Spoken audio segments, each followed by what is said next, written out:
bisag unsaon, bisag asa nato pangitaon, ug atong namatikdan ang atong kalibutan karon nga puno na sa kasalanan, puno na sa kadautan. Usa ang Biblia nagasulti nga kung kinsa kato nga gusto nga makasulod sa gingharian sa langit, mao lamang ang pagtuman sa kamubuton sa Amahan. Ikaw higala, imo na bang nakita ang atong panahon karon? Imo na bang nakita ug unsa na ang atong panahon karon? Busa na mugna kining atong tulumanon. Pag-utingkay sa kamatuoran. Pag-utingkay sa kamatuoran. Ug ang pag-utingkay sa kamatuoran mao ay makapahatag og giya ngadto sa katawhan aron sa pagsusi sa kamatuoran. Ang tibuok kamatuoran magapahayag ngadto sa kaluwasan.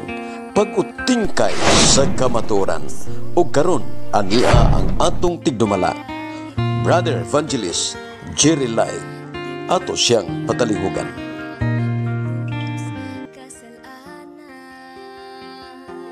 Mga kapaglaom, nintak na karon sa kabuntagon, kauntuhon, kagabion sa tibuok kalibutan. Na nasa ba inyong kapaglaom, Jerry Laig magapakiguban kaninyo nintak na sa kabuntagon. Kumusta kamong tanan mga kapaglaom? Malipayon ta nga natas Ginoo kanunay higala. Nang ang Dios maghatag yun nato kanunay og panahon alang sa pagpamalandong matagtak na may kahulugan busa ato nagyod nga tagaag pagtagad higala nga makahimo gyud ta sa pag-alagad ya kaniya. No nang kumusta dito od ang taga Cebu, taga Bohol, taga Liti, taga Jinsan, Davao, Cagayan de Oro, Iligan City sa Zamboanga. Tanan diya sa Bukidnon. Kumusta mo diya Surigao, Surigao Sur, o diya sa Butuan, o Bayugan, ngadto na pa dong sa Bislig, higala, no? Sa Madrid San, o usab sa Barubo, diya sa Tandag.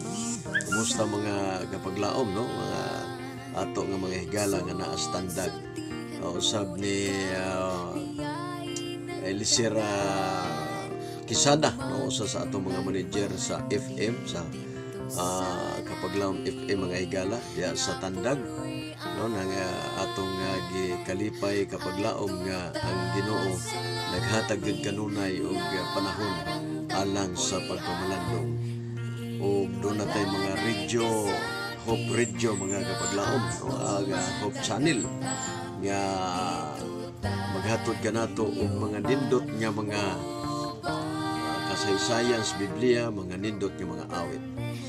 Karon higala atong tun-an kining matuod o tinuod nga gugma. Sa mang tinuod nga gugma, no? Igo na ba nga ningon tan gugma tas Ginoo? Sa magigiingon sa Biblia higala mahitungod sa matuod nga gugma. Tapos dili pa higala magampo sa ta dalaygon may mga Dios panalangin ni ang nagtan-aw, panalangin sa mga sponsor mga kaigsuonan. Salamat sa pagtubag sa ngalan ni Jesus. Amen. Mga higala, mga kaigsuonan diya usab sa USA nagtan-aw karon si Inday Chire Malaki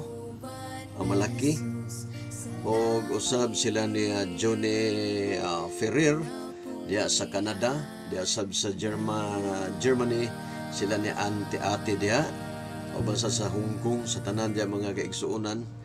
O usab diya sa California ba na, o wa ko masayop, sila ni Jeremy Pagot, uban siyang pamilya, no? Usa sa ato mga sponsor, mga kaigsunan, o usab si Sir Dandoy, kauban usab nila ni Sir Joklan, kauban na Brother Randy Cabil. O tanan nato nga may sponsor, mga kaigsunan diri sa Pilipinas, si Brother Robert Maluya, o kauban sab sa ni Sister Nasayaw, no? Diya sa gawas mga kaigsuonan. O mga sponsor nato sa atong basketball mga higala, sa atong Adventist basketball. Panapasalamatan sa Ginoo, ang atong Ginoo nga gitagaan tag mga kaigsuonan nga kining matinabangon mga higala, no? Karon unsa man ang tinuod nga gugma? Dali ra paglitok kapag laom no sa gugma. Perting dali ana gyud mingon na higugma ko nimo. What is love? No? Uban mingon love is alike candy. Love is alike a bubble gum. Makapilit, makabuang. Nga na ba ang pagsusi nato o paghiling nato may tungod sa gugma higala? Kung atong i-biblical mga kaigsunan, kinsa magyud ang tinuod na higugma, no? Matod pa din sa ang sulat ni Apostol Judas 1 verse 2. Hinaot niya ang kaluoy, kalinaw ug gugma padagayaon unta kaninyo. Mag-uban gining tulo mga kapaglaom, no? Kalinaw, kaluoy, dayon kalinaw. Then katapusan ini ang gugma. Gugma mga kaigsunan. Mag-uban gyud ni ang tulo, kaluoy, kalinaw, gugma. Pagkanindot mga kaigsunan. Kana bitaw mingon sila ako gisugot na lang gyud ako na kay naluoy ko. Naluoy ko ba? Na ang kaluoy.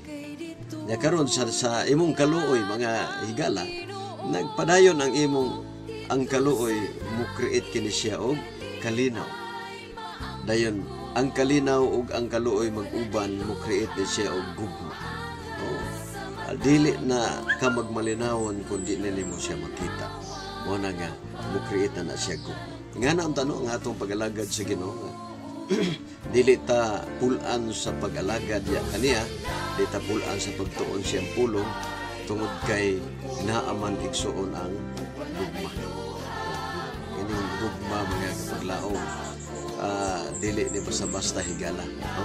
Kay moingon ta mga kaigsunan nga ang gugma mo ni gugma unya igoran nimong gilitok mga igsoon ang dakong problema anak kon kung tinuod ba gyud na siya nga gugma. Unsa man ang gugma diay? Ingon diya si Kristo sa 1 Juan 4:8, God is love. Ang Dios gugma. Iko na ba na nga mingon kung gugma ko nimo? Unya, unsa may imong prueba? Unsa may imong kining prueba lagi nga nahigugma ka? Sama sa kadalaga, mingon ka nahigugma ko nimo, nya mingon ang dalaga nga lami kay kaon og kining sabo sa butong, sa lubi. Mingon ka nga, ikaw katkat, kaya nahigugma ko nimo. Mo-offer ka, no? Mo-offer ka nga, saman na, katkat ko kay kainom sa ka. Yan na mga kaigsunan. Sa ito pa, ang gugma makapagaan sa pagtuman. Kung sa ingon ni Kristo sa sa Juan 14, 15. Kung naigugma kamo kanako, inyong bantayan ang akong mga sulod. If you love me, keep my commandments. Mao kana ang usa sa pag-ilahigala sa gugma. Dili kay gugma-gugma lang, istorya lang nga gugma. Unya, wa gani kaka-emphasize, wa gani kaka-hibalog unsa ang gugma. Karon ay gugma kas Ginoo. Unya, perti kang mga taki nga wa na kasuguan, wala na 10 commandments, wala na. Hibaw ka nga ang kasuguan, usa na katang bubuton sa amahan. Diyos nato mga kaigsunan. Mateo 7:21, daghan nagtawag kanako Ginoo, Ginoo, apan dili makasulod sa langit. Kinsa lamay makasulod kadto lamang nagatuman sa kabubuton sa akong amahan. Unsa man ang kabubuton sa man kun imong basahon ang Salmo 48, nagakalipay ako o Dios sa pagtuman sa imong kasuguan. Oo ang sa imong kabubuton, oo ang imong kasuguan ani sa sulod kanako. Gut pasabot mga kaigsunan nga ang pagtuman nato sa kasuguan mao kanay pag-ila nga kita nahigugma. Di modo kun ang tao na higala nag-ingon nga nahigugma ko, unya wala magtuman siya mga sugo, atik-atik ra na nga gugma, no? Atik-atik ra na, dili na siya tinuod higala nga nahigugma ka.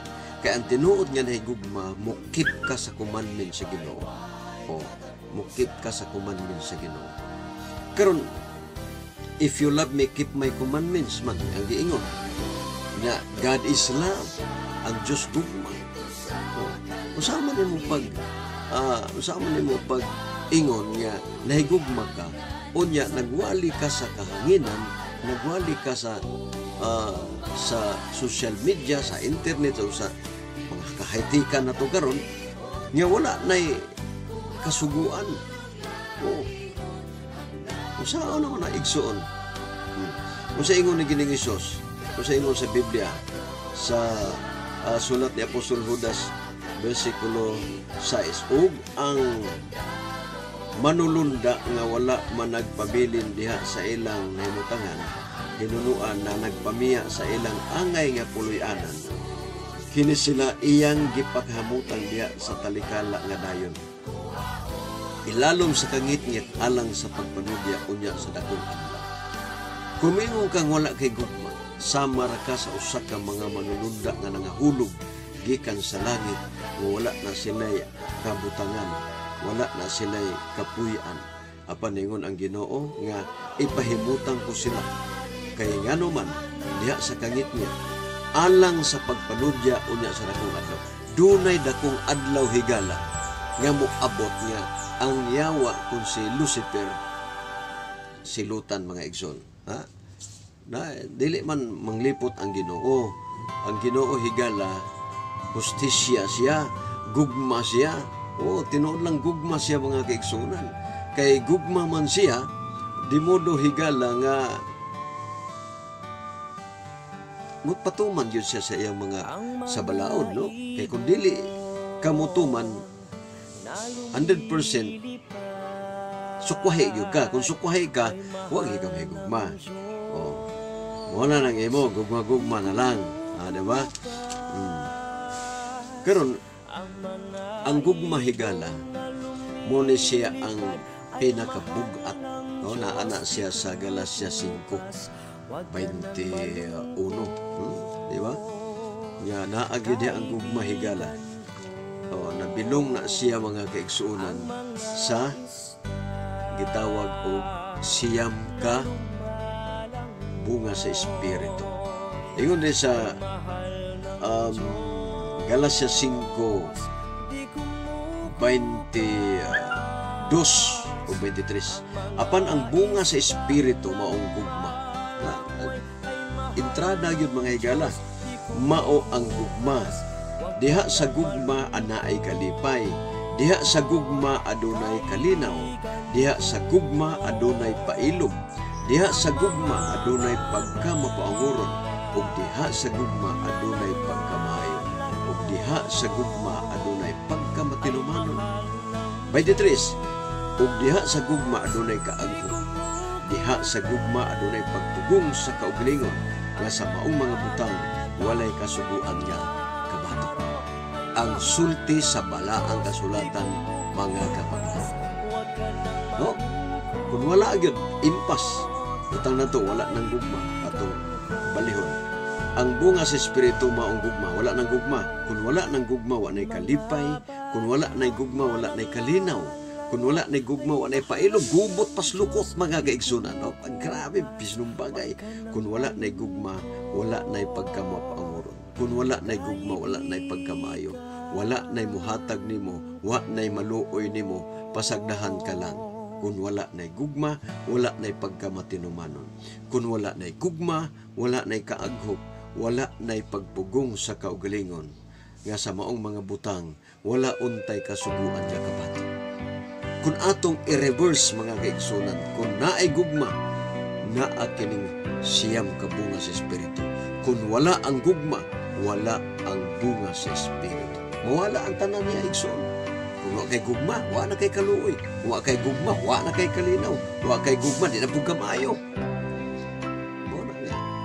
Ang gusto sa Ginoo, mga kaigsunan, makabaton kita o gugma nga tinukanan. O sige ngon sa unang Timoteo. Basahon higan. Timoteo. Unang Timoteo, basahon 1:5. Samtang ang tumong sa atong balaod nga mao. Usa kun tumong sa balaod. Balaod mao man ang gugma. Nagyapon gugma higala. Gugma nga nagagula gikas sa maputli nga kasing-kasing ug sa mga maayong kaisipan ug sa matinuorong pagtuo. Atong daklita ligala, atong idugang ang uban diha sa gugma. Ingon dire, samtang ang tumong sa atong balaod, mauman ang gugma. Kung wala kay gugma, wala kay balaod. Tuman, kung wala kay gugma, dili ka matandog. Kung wala kay putli nga kasing-kasing. Walay putli nga kasing-kasing. Kung wala kay gugma, walay maayong kaisipan. Gubot kaayo igsuon. Stress. Tunay daghang mga problema mapasok sa imong utok. Kung wala kay gugma, wala kay tinud-anay nga pagtuo. Busa kining gugma, gikumbuya ang balaod, gikumbuya ang maayong putli nga kasing-kasing. Ang gugma mo gikumbuya ang maayong kaisipan, o ang gugma mo ay pag-ila sa imong matinud-anon nga pagtuo.